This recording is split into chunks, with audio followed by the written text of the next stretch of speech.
Kasih 500 muslim paling berpengaruh di dunia tahun 2025, proyek klan Ba'alawi. Saya mendengar berita cukup valid bahwa Kedutaan Besar Jordan sudah membaca tulisan tentang publikasi 500 muslim paling berpengaruh di situs lembaga NU yang bernama RMI UNU Banten. Kenapa Kedutaan Besar Jordan itu tersinggung? Karena tidak ada argumentasi yang baik dari keberatan situs RMI UNU Banten. Assalamualaikum warahmatullahi wabarakatuh. Sahabat Kak Zeb dimanapun Anda berada, semoga Allah subhanahu wa ta'ala memberikan rahmat dan inayah kepada kita semuanya. Amin ya Allah ya Rabbal Alamin. Sahabat Kak Zeb, saya ini heran ya kepada kiai yang satu ini nih, yang sedang diagung-agungkan, yang katanya mujaddid abad ini. Heran saya, bisa-bisanya dia itu memfitnah dan menuduh lembaga resmi dari negara lain ya, yang menerbitkan 500 tokoh muslim berpengaruh di dunia gitu. Pokoknya dituduhlah karena di situ ada Ba'alawinya, yang termasuk 500 tokoh di dunia itu ada Ba'alawinya, ada Abah Lutfi, ada Al-Habib Umar bin Hafidh dan yang lainnya. Ya Allah, naudzubillah ya. Ini Kiai Imad ini atau Haji Imad ini bagaimana ini ya? Udah lagi update-nya atau menampilkan catatannya itu di RMI NU lagi, terus NU ke bawah-bawah. Dari sini PBNU harus turun tangan terkait situs RMI NU Banten. Harus diperketat lagi oleh PBNU. Kalau didiamkan akan semakin melunjak. Nanti NU sendiri yang akan dirusak. Saya takutkan NU akan dipandang lebih buruk lagi oleh orang luar nanti. Ya.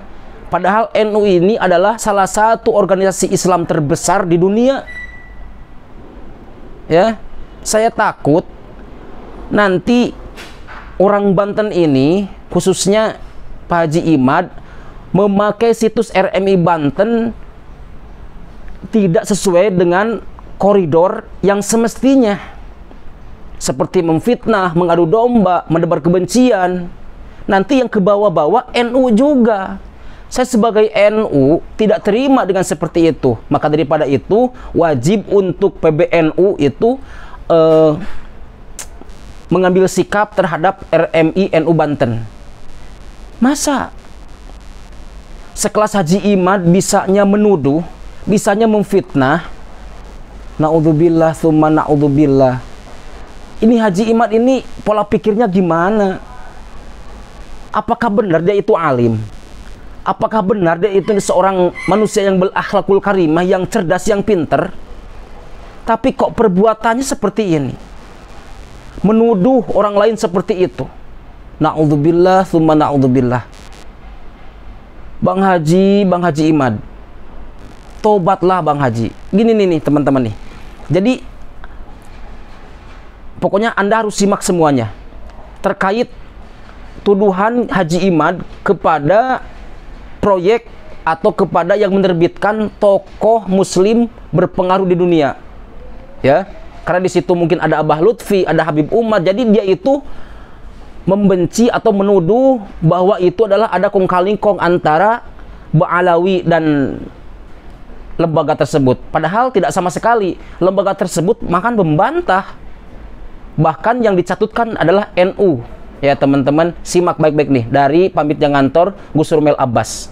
Jika kalian ingin menuduh simak sampai selesai lembaga dan tidak terjerat UU ITE, maka cara paling mudah ialah menuduh dengan kedok bertanya. Contohnya seperti tulisan ini, publikasi 500 muslim paling berpengaruh di dunia tahun 2025, proyek klan Ba'alawi. Saya mendengar berita cukup valid bahwa Kedutaan Besar Jordan sudah membaca tulisan tentang publikasi 500 muslim paling berpengaruh di situs lembaga NU yang bernama RMI UNU Banten. Kenapa Kedutaan Besar Jordan itu tersinggung? Karena tidak ada argumentasi yang baik dari keberatan situs RMI UNU Banten untuk publikasi yang diterbitkan oleh NGO asal Jordan yang bernama Royal Alul Bait. Bisakah publikasi ini dikritik? Semua fellowship yang berada di dalam Royal Alul Bait adalah akademisi dan tokoh yang mengerti cara kerja statistik dan tentu saja sangat menerima kritik. Tapi kritik yang baik itu tidak akan muncul dari sebuah cocok logi. Cocok logi yang dimaksud kedutaan besar Jordan salah satunya hanya karena Ismail Fajri Alatas termasuk fellow dalam Royal Alul Bait, maka RMI Banten melalui Kiai Imad itu menuduh bahwa masuknya nama Habib Lutfi bin Yahya sebagai salah satu tokoh berpengaruh itu terhitung subjektif karena baik Ismail Fajri Alatas dan Habib Lutfi itu sama-sama Ba'alawi. Coba kita lihat baik-baik publikasi 500 muslim berpengaruh pada halaman Romawi kedua dari atas hingga bawah, mulai dari kepala editor,